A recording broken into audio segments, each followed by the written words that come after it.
A ni'r sgwad heddi.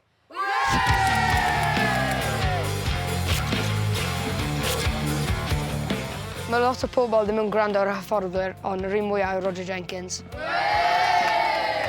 Y person sy'n mwy debygol o chwarae Pel-droed i Cymru yw Sean. Y person mwyaf gyflym yw Rodri Evans a Iowan.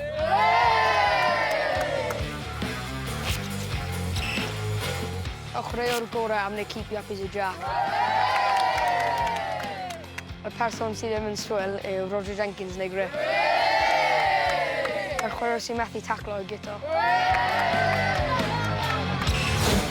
Un trawst, teiars a 2 gôl geidwad pwerus yn arbed y gôl. Sut wneith Clwb Llandeilo wrth iddyn nhw daclo sialens y sgwad mewn zorb?